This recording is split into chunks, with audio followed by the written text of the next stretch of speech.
โอ้อันนี้ไปขายอยู่เวียดเลยป่ะ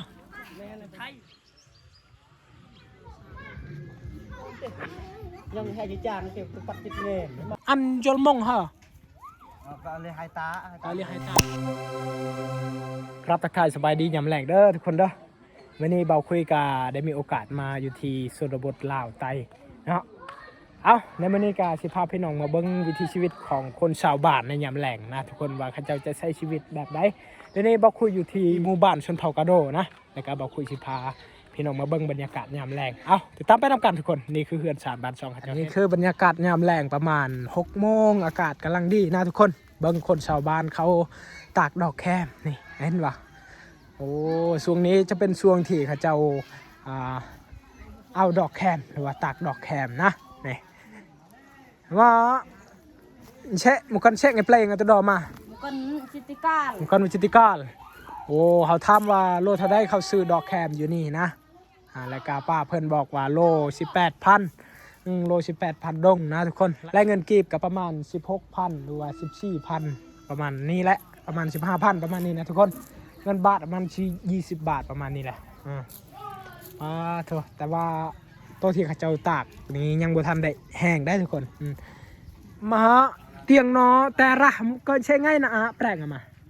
ปวดง่ายปวดง่ายโชว์ง่ายเขาทำว่าตากประมาณจากมือจึงได้แห้งนะป้าเพิ่นบอกว่าประมาณ4 มือแล้วจึงแห้งและจึงได้ขายนะประมาณนี้โอ้เอาทุกคนมาชมวิถีชีวิตคนชาวบ้านนี่คนชาวบ้านป้าโถเดินบ้านเขาเจ้านี่เต็มไปด้วยดอกแคมเลยได้นี่เห็นป่ะโอ้อันนี้คือชนบทที่สวยงามของลาวไต้นะป้าโถนี่เห็นทรงเฮือนเขาเจ้านี่จะเป็นทรงเฮือนแบบดังเดิมจะเป็นทรงเฮือนแต่เก่าแก่นะนี่เห็นว่าอันพาเฮือนเขาเจ้านี่จะเอาไม่พุ่งไม่พางไม่สอดไม่เฮียแต่ก้อนเขาเจ้าเอานะนี่บังโถนี่เห็นว่าโอ้โมโลเชะกันอย่าบนไตหันเจตาเช่าโอ้เขาทำว่าจักโลเลยได้ขายเดี๋ยวนี้เพิ่นบอกว่า160 โลประมาณนี้เชะบนปลายเชะเที่ยวตามโอ้คือเขาทำได้จักล้านแล้วเพิ่นบอกว่าได้2 ล้าน6เป็นว่าให้เที่ยวตามโอ้2 ล้าน 8ให้เที่ยวตามจุกงินเพิ่นได้2 ล้าน 880,000นะทุกคนเฉพาะมื้อนี้ได้เพิ่นได้ขายป้าโธอันนี้ถือว่ามื้ออื่นก็ได้ขายได้ตัวนี้มื้ออื่นก็แห้งแล้วตัวนี้โอ้2 ผัวเมียนี่ได้เงินหลายแท้มื้อนี้ ได้มือเดียวนี่ประมาณ2 ล้านปลายนะทุกคนอ้าวจนละอุ้ยไก่ก่อนเชตะจนโอ้บนก็เลยนังบาตาตังใหม่อันยมอันจลมงเหรอก็เลยหายตาเขาทำว่ายังเรือจากโลหรือว่าจากต้นประมาณนี้เราว่ายังเรือประมาณ200 โลนะตัวที่ยังบ่แห้งนะทุกคนนี่เถอะอันตรงกันอาเจาะเรือตังเนาะมาเละตังอะไร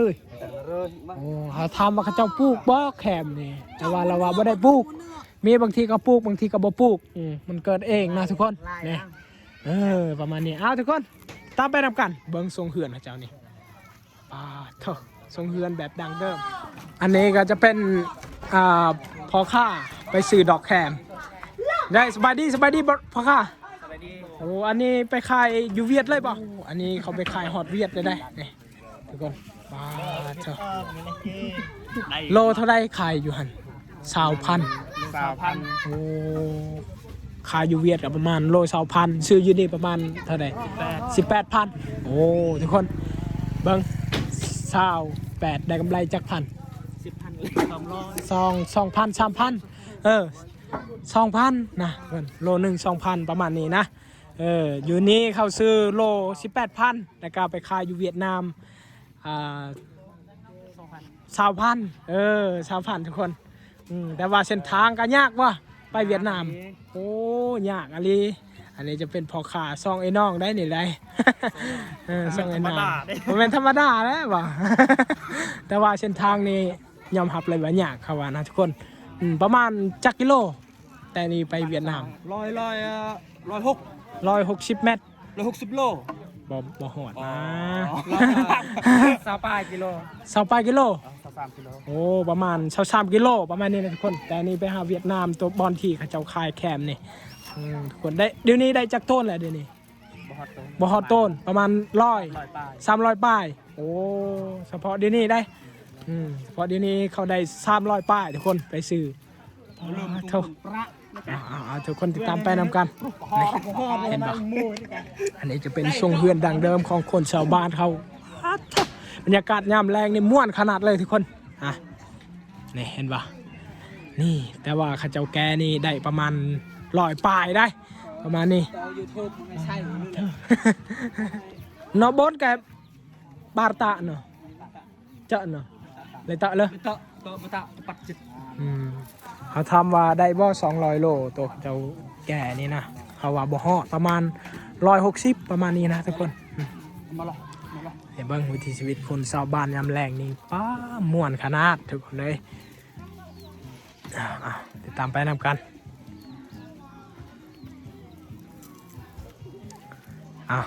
มาชมวิถีชีวิตคนชาวบ้านครับโทษหิงไผ่ เห็นว่าเงียดบ่กันนาแห้งอุ้ยบ่เงียดไก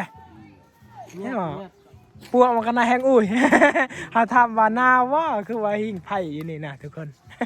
คือว่าเห็นแดดอยู่กันยังหิงไผ่โอ้ทุกคนน่าจะอากาศเริ่มหนาวเลยได้ทุกคนอยู่แขวงภาคใต้นี่เริ่มหนาวได้ทุกคนอันนี้ก็คือเฮือนซานบานซองของเขาเจ้าได้รถนี่เขาเจ้าจะขับรถเวียดนามเห็นปะรถเวียดนามนี่หลายเขาเจ้าขับเพราะว่าเขาก็อยู่ติดชายแดนเวียดนามแน่เห็นปะเฮือนซานบานซองเขาเจ้านี่อันนี้คือวิถีชีวิตแบบดังเดิมนะทุกคนนี่เห็นปะเมื่อก่อนนี่เขาเจ้าจะมุ่งหญ้าได้ทุกคนลังคาหันแต่ว่าปัจจุบันนี้ก็เริ่มเขาเจ้าจะมุ่งกระเบื้องแต่ว่ามีบางหมู่บ้านก็ยังบ่ได้ก็เขาจะมุ่งหญ้าแต่ว่าพระเฮือนนี่ยังเป็นดังเดิมอยู่เขาจะเอาไม้พุ่งไม้พางยังเฮ็ดพาเฮือนได้ยังให้จีจางเก็บปัดจิตเน่มาแล้วคมเบิ่งเขาเจ้าใช้น้ำมันได้ใช้น้ำมันนี่โปะจะตั้งประโนกไงโอ้นี่เขาเจ้าเกียมจะใช้น้ำมันมืออื่นไปขายมันบ่แม่นมันต้น ไปขายแคมอยู่เวียดนามได้ทุกคนนี่ต้องเตรียมตัวแต่มือนี่มืออื่นเช้ากับไปแก่แคมทุกคนนี่น้ำมันนี่เขาซื้อแต่เวียดเป็นตุกเลยได้เพื่อสะดวกจะแก่ดอกแคมแต่เช้าเฮากาบ่ยากยังหลายนี่เบิ่ง